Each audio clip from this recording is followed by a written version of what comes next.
العظيم الذي هم فيه مختلفون كلا سيعلمون ثم كلا سيعلمون ألم نجعل الأرض مهادا والجبال أوتادا وخلقناكم أزواجا وجعلنا نومكم سباتا وجعلنا الليل لباسا وجعلنا النهار معاشا وبنينا فوقكم سبعا شدادا وجعلنا سراجا وهاجا وأنزلنا من المعصرات ماء ثجاجا صدق الله العظيم.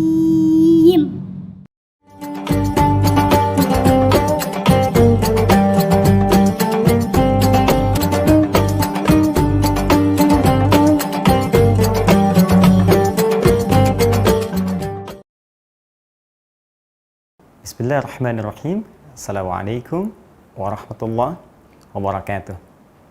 Alhamdulillah wassalatu wassalamu ala Rasulillah wa ala alihi wa sahbihi wa man walah wa ba'du. Saudara-saudariku, apa kabar?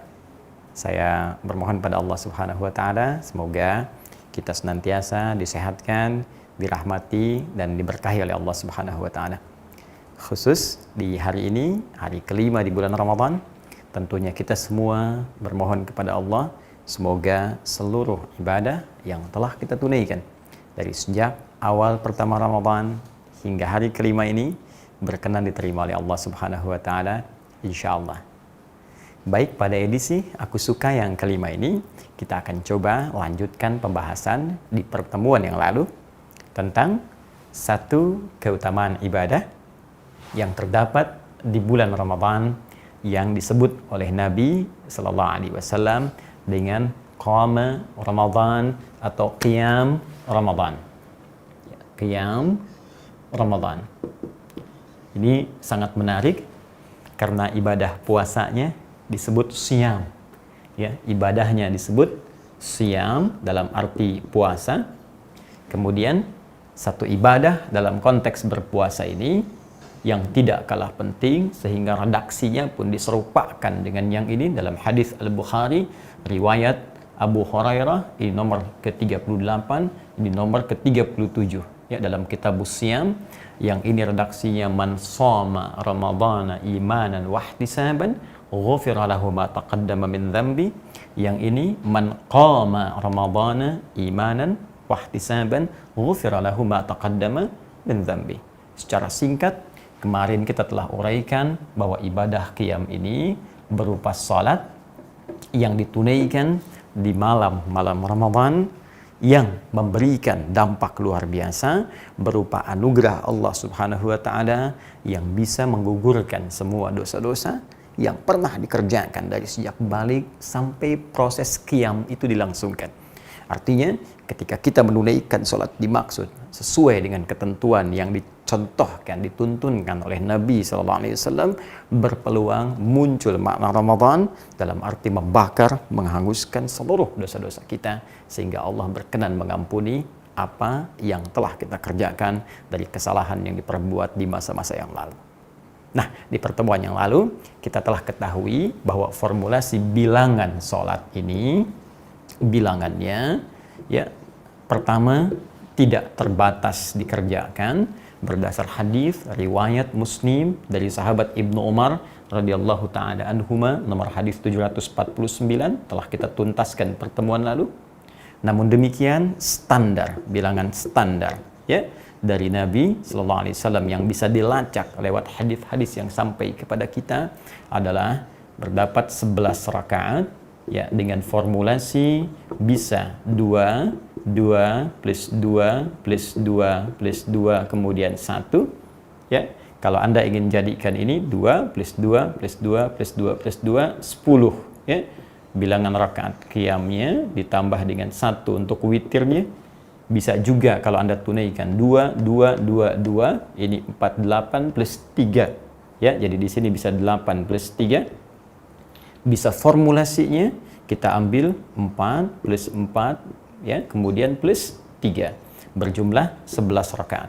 Yang ini formulasi ditemukan kemarin telah kita tuntaskan di Abu Daud nomor hadis 1367, rawinya sahabat Ibnu Abbas radhiyallahu taala anhuma. Sedangkan yang ini ditemukan dalam kitab Sahih Al-Bukhari riwayat Ummul Mukminin Sayyidah Aisyah radhiyallahu taala anha nomor hadis 2008. Nah, di sini kita berhenti kemarin tentang jumlah bilangan salat malam yang disebut dengan qiyam itu. Sekarang yang akan kita fokus bahas adalah tentang sifat, cara bagaimana Nabi menunaikan salat dimaksud. Seperti apa bacaannya, seperti apa beliau dalam proses penunaiannya, sehingga dengan itu bisa meraih apa yang dijanjikan oleh Allah melalui lisan Nabi SAW, ampunan yang diturunkan dalam proses penunaian salat dimaksud. Baik, kalau kita melihat kembali keterangan hadis dari Sayyidah Aisyah radhiyallahu taala anha yang tercantum dalam kitab Sahih Al-Bukhari, ya, yang menjelaskan tentang sifat salat malam Nabi sallallahu alaihi wasallam, ya, ketika beliau ditanya oleh beberapa orang sahabat, ya, tersebut dalam riwayat ada sahabat Abdullah bin Mas'ud radhiyallahu taala anhu, Hudzaifah al-Yamani radhiyallahu taala anhu, juga nanti ada sahabat Ubay bin Ka'ab radhiyallahu taala anhu. Ya, ja'u ila sayyidati Aisyah radhiyallahu taala anha, mereka datang kepada Sayyidah Aisyah radhiyallahu taala anha untuk bertanya tentang sifat salat malam Nabi sallallahu alaihi wasallam. Selain menyebutkan tentang bilangan yusalli arba'an, thumma yusalli arba'an, thumma yusalli thalathan, ya, beliau salat 4 rakaat kemudian 3. Yang paling menarik, Sayyidah Aisyah juga memberikan gambaran sifat salatnya. Apa kata beliau? Kata beliau, la tas'al an husnihinna wa tulihinna. La tas'al, tapi jangan tanyakan an husnihinna, tentang bagusnya, ya, bacaan dan salat beliau itu, wa tulihinna, dan panjangnya. Masya Allah. Jadi sudah salatnya bagus, enak, bacaannya pun panjang. Maka penasaran dari situ, beberapa sahabat ini memutuskan kemudian untuk bisa tahu tentang keadaan sifat salat Nabi ini. Karena itu dalam beberapa waktu mereka pernah salat di belakang Nabi SAW. Maka apa komentar dari sahabat Hudzaifah al-Yamani ketika salat di belakang Nabi SAW? Kata beliau, wallahi tidak ada salat yang paling nikmat kecuali salat di belakang Nabi. Jika membaca ayat doa, beliau berdoa. Jika membaca ayat-ayat tentang ampunan, memohon ampunan untuk umatnya. Jika ada ayat-ayat tentang surga, berhenti sejenak, memohon supaya diberikan kenikmatan surga. Demikianlah kemudian tak terasa, rakaat pertama itu tak terasa 100 ayat dibacakan. Masya Allah. Jadi dari 11 ini bisa dibayangkan kalau rakaat pertamanya 100 ayat. Ya. Karena itu kata Sayyidah Aisyah, jangan tanya bagaimana panjangnya. Jangan tanya bagaimana bagusnya. Ya, kemudian Abdullah bin Mas'ud juga penasaran. Ya, esoknya kemudian beberapa waktu atau setelahnya ikut sholat di belakang Nabi, beliau berkomentar, nikmat sholat di belakang Nabi itu. Ya, dan aku kira 100 ayat itu akan ruku. Ternyata diteruskan sampai selesai Al-Baqarah 286 ayat.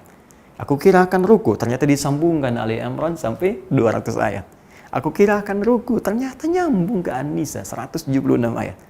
Ternyata satu rakaat itu dalam periode beliau jadi makmum di belakang Nabi itu ternyata 5 juz 4 halaman baru ruku. Anda terbayang. Jadi pengalaman sahabat Abdullah bin Mas'ud radhiyallahu taala anhu salat di belakang Nabi satu rakaat bisa 5 juz 4 halaman. Masya Allah. Terbayang ya? Nah, ini kualitasnya. Jadi Anda bisa nggak bayangkan dari sisi bilangan ini yang terkait dengan panjang bacaan ayatnya, kira-kira kalau sekarang ada imam, kemudian makmumnya di belakang, bisa bertahan nggak kalau imamnya membaca rakaat pertama 100 ayat, rakaat kedua 100 ayat, sampai sholatnya misalnya 11 rakaat. Saya kebayang nggak? Kira-kira mohon maaf ini ya, kira-kira ketika imam kemudian salam, lihat ke belakang, berapa yang tersisa? Jangan-jangan yang tersisa malaikat yang tak nampak. Ya, begitu assalamualaikum, jamaah sudah bubar semua. Baik. Nah, ini yang saya ingin maksudkan, ini yang menjadikan kemudian sepeninggal Nabi SAW, kemudian Islam semakin meluas. Beberapa sahabat melihat bahwa kualitas-kualitas umat setelahnya tidak seperti umat-umat sebelumnya, yang bisa bertahan lama dalam sholat, yang bisa bernikmat-nikmat dalam menunaikan sholat malam. Ya, ternyata ada yang tak mampu bertahan lama. Akhirnya Umar bin Khattab radhiyallahu ta'ala anhu menginisiasi bagaimana caranya tetap bertahan, bacaannya bisa panjang 100 ayat atau 5 juz, itu kan tidak hilang dalam suasana salat ini. Tapi orang juga tidak mampu harus bertahan lama-lama berdiri, maka bagaimana berdirinya masanya bisa dikurangi, tak terlampau panjang, tapi kemudian ayatnya pun tak berkurang. Maka Umar yang jenius itu melihat kembali hadis Nabi SAW yang di hadis Muslim itu, nomor hadis 749. Kata Nabi, sholatul laili mathna mathna. Sholat malam itu, teman-teman sekalian, ingat kalimat Nabi-nya? Tunaikan 2 rakaat, setelah itu 2 rakaat, setelah itu 2 rakaat, tak ada batasnya. Yang penting kalau khawatir fajar akan segera tiba. Jadi sebelum fajar, bukan setelah fajar. Nggak ada sholat malam setelah fajar. Jadi batas berhenti malam itu fajar tiba, itu malam selesai. Khawatir malam segera tiba, segera tutup dengan witir 1 rakaat. Ini menunjukkan nggak ada batas bilangan. Karena itu, beliau melihat Ramadan itu kan bulan Quran. Makanya yang dicari itu banyak bacaannya. Nabi memperbanyak karena Ramadan bulan Quran. Pahala banyak. Dan di antara amalan yang cepat menghadirkan pahala itu baca Al-Quran. Salat 1 kali selesai 10. Ya, sekali selesai 10. Man ja'a bil hasanati falahu asyru amthaliha. Siapa yang mengerjakan 1 kebaikan hasanah dapat 10 pahala. Dan salat disebut hasanah. Innal hasanati yadhibnas sayyiat. Itu di Quran surah ke-11 ayat 114. Jadi baru selesai kita dapat 10. Ramadan kali 10 lagi. Tapi baca Quran setiap hurufnya 10. Man qara'a harfan min kitabillah falahu asyru hasanat. Siapa yang bisa membaca 1 huruf saja dari kitab Allah, Al-Quran, dia padanannya dapat 10. Ya, bayangkan, bismillahirrahmanirrahim 19 kali 10 berapa? Sekarang 100 ayat. 1 ayat saja berapa huruf? Karena itu saat Ramadan, Nabi mengajarkan kepada kita banyak baca Quran supaya pahala melimpah kepada kita. Karena itulah dalam sholat malamnya, beliau memperbanyak bacaan ayatnya, sehingga memberikan contoh kepada kita akan banyak limpahan rahmat didapatkan dari Allah Subhanahu wa Ta'ala. Umar membaca, saya nggak ingin kehilangan ini. Karena itu, jalan bagi beliau bagaimana menetapkan bilangan ini, tapi berdirinya terasa ringan dari sebelumnya. Maka yang tadinya 1 rakaat itu 100 ayat, Masya Allah, bagi 2 nih. 50-50, pecah 2. Dari 1 bagi 2 pecah. Jadi 100 ayat ini yang tadinya dikerjakan 1 rakaat, kemudian dijadikan dalam 2 rakaat, dipecah. Pertama 50, kedua 50. Akhirnya bilangan yang tadinya 10 plus 1, yang ini witir, ya 10-nya yang salat qiyamnya, ini yang witirnya, ya. Karena yang ini dibagi 2, otomatis ini pun kemudian dipecah jadi 2, ya. Dikalikan kepada 2, karena setiap satunya 100 ayat, jadikan 2, 50-50. Untuk 50-50 otomatis karena 1 jadi 2, maka 10 pun dikalikan 2. Ya, maka jadilah kemudian 20, ya. Ditambahkan kemudian di sini dipecah juga, karena harus jadi witir, maka cara terbaiknya dipecah jadi syafa' dan witir. Artinya 1 dipecah jadi 3, 2 plus 1. Kalau 1, nanti masih genap bilangannya, belum ada tunggalnya. Maka yang paling mudah, pluskan kemudian 3, disinilah kemudian jadi jumlahnya 23 rakaat. Ini yang populer juga dikerjakan dengan jumlah bilangan 23 rakaat. Dasarnya ada hadis Nabi SAW, inisiasinya diwujudkan oleh Umar bin Khattab radhiyallahu ta'ala anhu. Jika Anda ingin yang standar silahkan 11, cuma Nabi bacanya panjang. Itu kalau kita ingin ikuti. Tapi kalau sulit pun kemudian kata Umar, bagaimana caranya pahalanya tetap banyak, bertahannya tak terlalu lama, maka jadikan jumlah bilangan rakaatnya jadi panjang supaya ayatnya bisa dipecah-pecah. Ini yang menjadikan bilangan 23 rakaat. Asalnya ke situ. Nanti ada sahabat yang memecah lagi, aduh lama juga nih, 23 nih.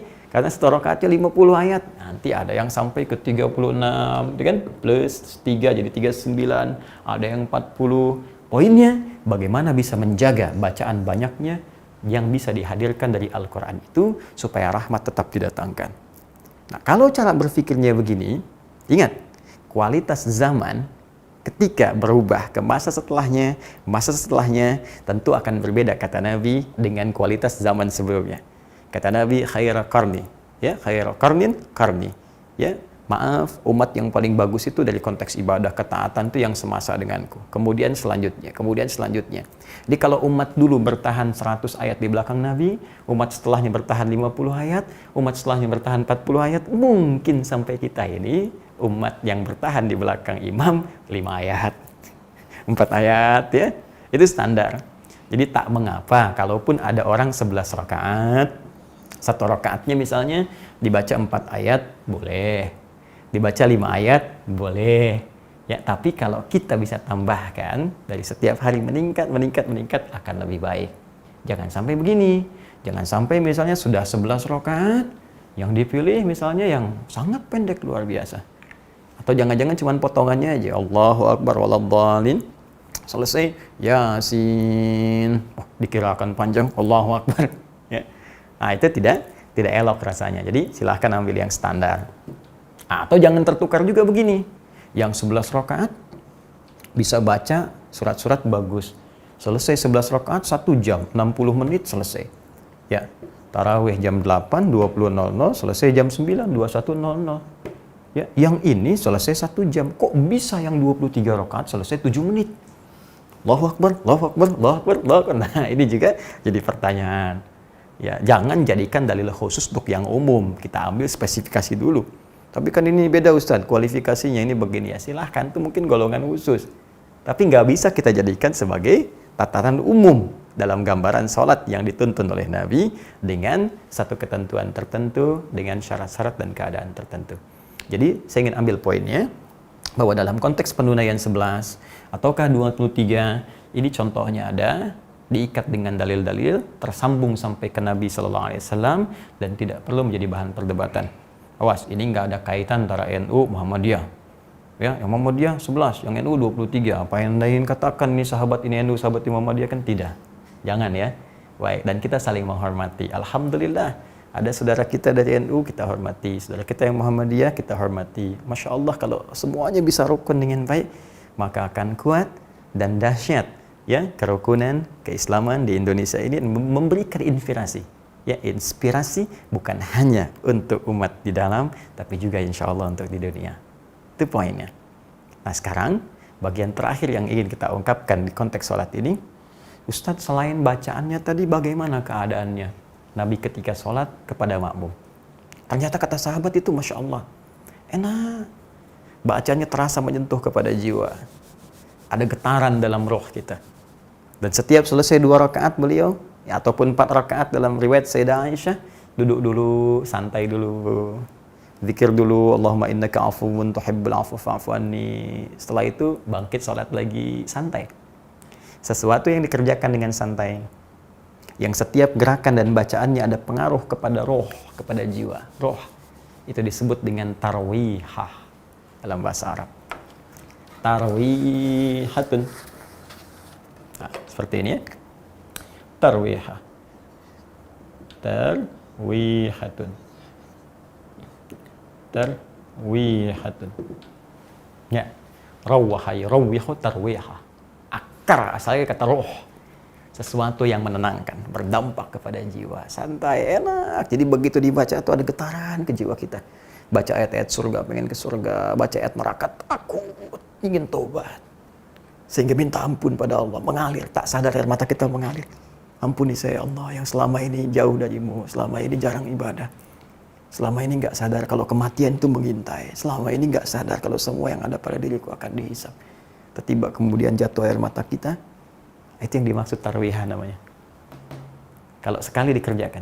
Tapi kalau 2 kali dikerjakan, 3 kali dikerjakan, 4 kali dikerjakan, 11 kali dikerjakan, 23 kali dikerjakan, maka bentuknya jama' dari tarwihah menjadi tarawih.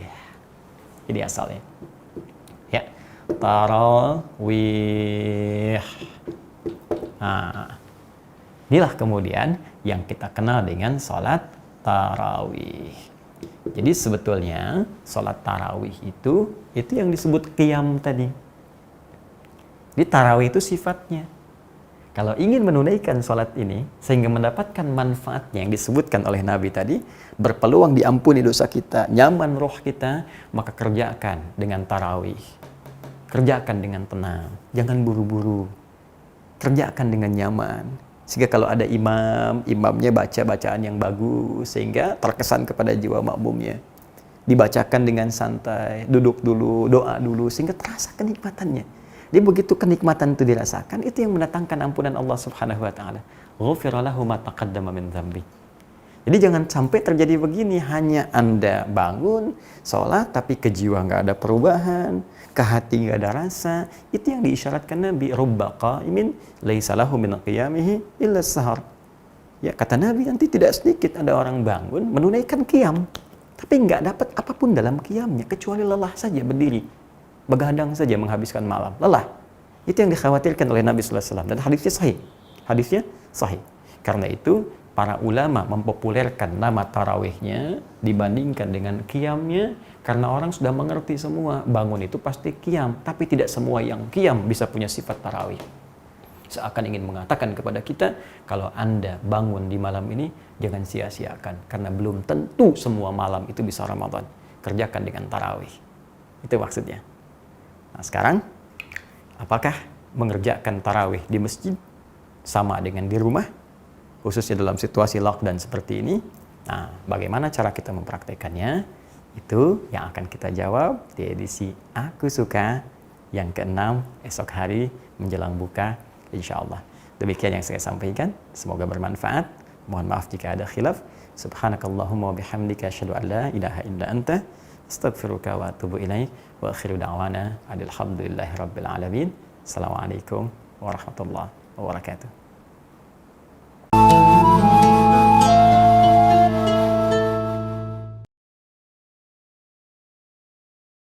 Allahu Akbar, Allahu Akbar.